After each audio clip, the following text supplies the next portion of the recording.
तो अभी फिलहाल जो मंडे नाइट रॉ का एपिसोड है उसकी हालत कुछ इस तरीके से हो चुकी है। अगर आपने 3 घंटे का रॉ का एपिसोड बिना बीच में एक बार भी सोए या फिर बिना भी आपने चैनल चेंज किए हुए टीवी बंद किए हुए देख लिया, तो मैं ये कहूंगा कि भाई आपने 3 घंटे रॉ के एपिसोड को नहीं देखा, बल्कि आपने वर्ल्ड वॉर 10 जीत लिए। क्योंकि अभी फिलहाल जो रॉ का एपिसोड है उसको देखना बहुत ज्यादा मुश्किल हो गया है, क्योंकि लगातार WWE बोरिंग से बोरिंग शो हमें देती जा रही है और हम लोग किसी न किसी तरह वो बोरिंग शोज भी देखते जा रहे हैं। लेकिन भाई आज की जो वीडियो है बाकी वीडियो से काफी डिफरेंट होगी और एक कोई न्यूज रूमर से या फिर अपडेट वाली वीडियो नहीं होगी, बल्कि इस वीडियो के अंदर हम लोग बात करेंगे कुछ ऐसी चीजों के बारे में जिससे जो रॉ का एपिसोड है वो एक बार फिर से काफी ज्यादा बेहतर शो बन सकता है और जो रॉ की रेटिंग्स या फिर व्यूअरशिप है वो भी इससे काफी ज्यादा कमाल की आएंगी। और यहाँ पर मैं ब्रॉ के रिटर्न के बारे में बिल्कुल डिस्कस नहीं करूंगा।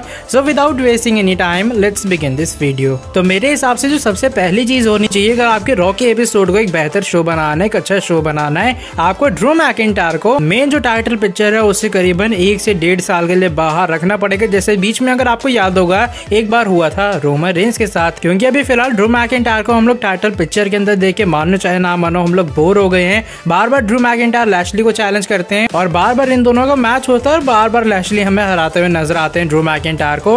और ड्रू मैकिंटायर करीबन 1 से 1.5 साल से एक टाइटल पिक्चर के अंदर ही है। आधे से ज्यादा टाइम तो वो चैंपियन बने थे, इसके बाद उनके पास से टाइटल गई, एक बार फिर से उन्हें टाइटल भी मिली और अब तो रेसलमेनिया भी खत्म हो चुका है। और रेसलमेनिया के बाद भी जो ड्रू मैकिंटायर है अभी फिलहाल WWE की टाइटल पिक्चर में है। तो जो मेरे हिसाब से सबसे पहली चीज होनी चाहिए कि आपको ड्रू मैकिंटायर को मेन टाइटल पिक्चर से बाहर कर देना है। आपको मे बी उन्हें मिड कार्ड के अंदर ऐड कर देना, लेकिन वहां पे भी जो ड्रू मैकिंटायर है वो टाइटल की तरफ नहीं जाने चाहिए। अगर आप सभी को याद होगा उससे कुछ साल पहले जो रोमन रेंस का बेबी फेस वाला रूप था उसके साथ भी यही हाल हो रहा था कि रोमन रेंस को बार बार WWE टाइटल पिक्चर के अंदर बुक कर रही थी। लेकिन बीच में अचानक एक ऐसा समय आता है जब WWE रोमन रेंस को करीबन 1 से 1.5 साल तक कोई भी टाइटल पिक्चर के अंदर बुक नहीं करती है। वो मेरे हिसाब से स्मैकडाउन के अंदर किंग कॉर्बिन के साथ फ्यूड कर रहे थे उतने टाइम तक और बीच में उनके काफी सारे और फ्यूड भी हुए थे। तो मेरे हिसाब से WWE को ड्रू मैकिंटायर के साथ भी यही करने की जरूरत है और सबसे पहली चीज आपको ड्रू मैकिंटायर को WWE टाइटल पिक्चर से बाहर निकालना पड़ेगा। अब जो दूसरी चीज करनी चाहिए WWE को रॉ के एपिसोड को बेहतर बनाने के लिए वो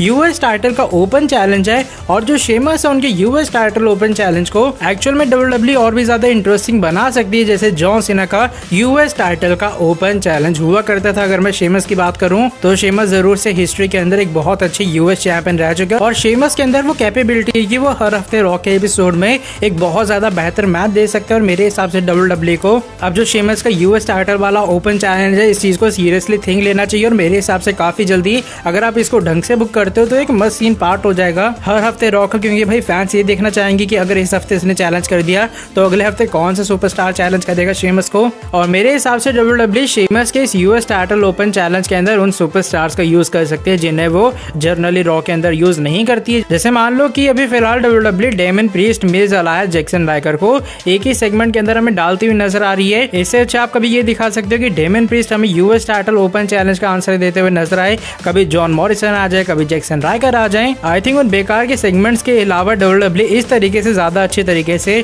इन सुपरस्टार्स का यूएस टाइटल ओपन चैलेंज में यूज कर सकती है। अब जो मेरे हिसाब से तीसरी चीज WWE को करनी चाहिए रॉ के एपिसोड को अच्छा बनाने के लिए और उसकी रेटिंग्स को बूस्ट करने के लिए उन्हें एक बार फिर से जो रॉ का टैग टीम डिवीजन है उसे एकदम शुरुआत से बिल्ड करना पड़ेगा। और अभी फिलहाल WWE के पास एक अच्छी स्टार पावर भी है टैग टीम डिवीजन के अंदर। जैसे भी फिलहाल हो गई RK Bro एकदम newly form tag team Randy Orton और रिडल के साथ ही में अपने करंट रॉ के tag team champion the phenomenal one AJ styles and the giant Omos. और वहीं अगर मैं और टैग टीम्स की बात करूं तो आपके पास वाइकिंग रेडर्स है, आपके पास द न्यू डे की एक अच्छी टैग टीम है, आपके पास सेड्रिक अलेक्जेंडर, शेल्टन बेंजामिन है। तो शायद मेरे हिसाब से WWE को इससे अच्छा मौका नहीं मिलेगा और एक बार फिर से मेरे हिसाब से एकदम शुरुआत से WWE को अपना जो रॉ का टैग टीम डिवीजन है उसे बिल्ड करने की जरूरत है। अब जो WWE अगली चीज कर सकती है मेरे अकॉर्डिंग रॉ को और एक अच्छा बेहतर शो बनाने के लिए उन्हें बॉबी लैशली को कुछ अच्छे अपोनेंट्स देने चाहिए। आई नो ड्रू मैकिंटायर एक अच्छे अपोनेंट जरूर हैं, लेकिन कहीं ना कहीं हैवीवेट वर्सेस हैवीवेट देके हम लोग थोड़ा बोर टाइप हो गए। यानी कि बॉबी लैशली भी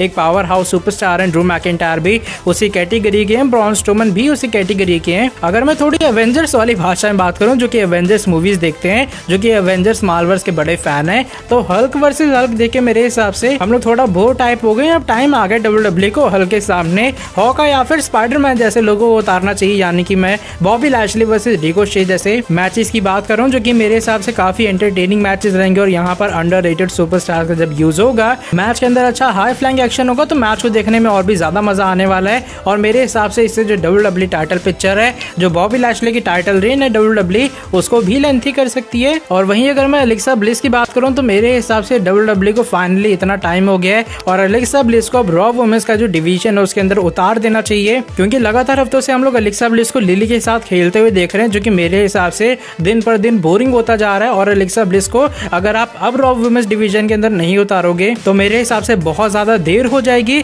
और एलेक्सा ब्लिस का जो पूरा फील्ड वाला करिश्मा वो खत्म हो जाएगा। इसलिए मेरे हिसाब से जो हर हफ्ते बोरिंग सेगमेंट्स आ रहे हैं, इससे अच्छा क्या करना चाहिए WWE को, एलेक्सा ब्लिस से हमला करवाना चाहिए किसी वुमेन्स डिवीजन की बड़ी सुपरस्टार के ऊपर, चाहे आप रिया रिप्ले पे हमला कर दो। लेकिन मेरे हिसाब से जो बेस्ट अपोनेंट रहेंगे एलेक्सा ब्लिस के, वो शार्लेट फ्लेयर रहेंगे। वे फिलहाल शार्लेट फ्लेयर को ऑडियंस की तरफ से काफी तगड़ा हेट मिल रहा है और एलेक्सा ब्लिस को उनके खिलाफ उतारने का मतलब सीधा सीधा एलेक्सा ब्लिस को फैंस का सपोर्ट दिलाना होगा। और मेरे हिसाब से WWE ये चीजें कर सकती है। इनफैक्ट वो हर हफ्ते एलेक्सा के लिली के साथ हमें बोरिंग सेगमेंट्स दिखाते हुए नजर आ रही है। अगर मैं एलेक्सा ब्लिस की बात करूं, एलेक्सा ब्लिस की जो हालत है वो अकेले पतली नहीं है, बल्कि जो फील्ड हमारे ब्रे वायट है रेसलमेनिया के बाद जैसे वो भी गुमशुदा से हो गए हैं और फील्ड का भी अब एक तरह का कचरा किया जा रहा है रॉ के एपिसोड के अंदर। और मेरे हिसाब से WWE को फील्ड को एक अच्छे तरीके से बुक करना चाहिए। और फील्ड को मैं टाइटल पिक्चर के अंदर बुक करने की बिल्कुल बात नहीं कर रहा हूँ, क्योंकि अगर फील्ड टाइटल पिक्चर के अंदर हारते तो कहीं ना कहीं उनके फैंस को एक काफी तगड़ी कहते हैं ना चोट सी पहुंचती है। और मेरे हिसाब से अब होना क्या चाहिए, फील्ड को WWE के कुछ अपने पुराने जो अपोनेंट्स है, जो कि ब्रे वायट के अपोनेंट्स थे, मेरे हिसाब से उन्हें कॉल आउट करना चाहिए।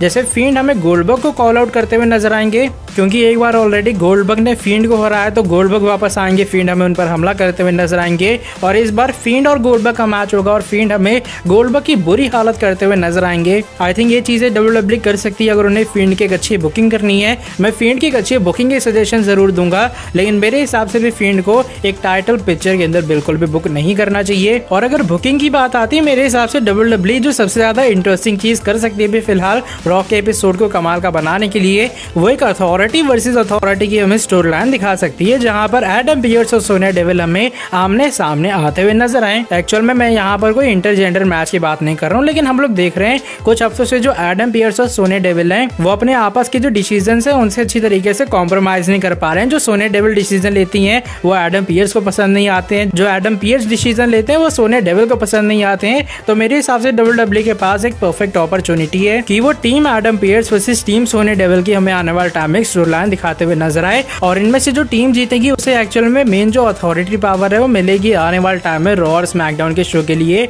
तो वो जो बंदा जैसे एडम पियर्स जीतते हैं, तो एडम पियर्स को रॉ और स्मैकडाउन के शो के अंदर काफी अच्छी ताकत मिलेगी कि भाई वो आराम से मैचेस कैंसिल कर सकते हैं, वो मैचेस बना सकते हैं और सोनिया डेविल का वहां पर कोई भी रोल नहीं होगा। और भाई कुछ नहीं तो WWE ये जो स्टोरी लाइन है वो बहुत ही आसानी से सर्वाइवर सीरीज तक चला सकती है। और उसके बाद भी मेरे हिसाब से इस अथॉरिटी वाली स्टोरी लाइन के अंदर बहुत ज्यादा मजा आने वाला है। और मेरे हिसाब से WWE को अथॉरिटी वाली चीज को बहुत ज्यादा डेस्परेटली रिटर्न करवाने की जरूरत है। और मेरे हिसाब से अब जो WWE फाइनल चीज कर सकती है रॉ के एपिसोड को एक अच्छा शो बनाने के लिए, उन्हें करवाने चाहिए रॉ के एपिसोड के अंदर कुछ नंबर 1 कंटेंडरशिप मैचेस, ना कि उन्हें सिर्फ एक टाइटल शॉट दे देना चाहिए अगर कोई भी बंदा किसी अपोनेंट के ऊपर या फिर चैंपियन के ऊपर हमें हमला करते हुए नजर आए। क्योंकि हम लोग देख के आ रहे हैं फिलहाल स्टोरी लाइन कुछ इस तरीके से है, मान लो बॉबी लैशली ने कन्फ्रंट कर लिया या फिर कोई भी मैच में ड्रू मैकिंटायर को हरा दिया। ड्रू मैकिंटायर अगले हफ्ते रॉ के एपिसोड के ऊपर एडम पियर्स के पास जाते हैं, वो कहते भाई अब मुझे एक टाइटल शॉट चाहिए और एडम पियर्स बहुत आसानी से उन्हें वो जो टाइटल शॉट है वो देते हुए नजर आते हैं। बल्कि मेरे हिसाब से ऐसा कुछ होना चाहिए कि WWE को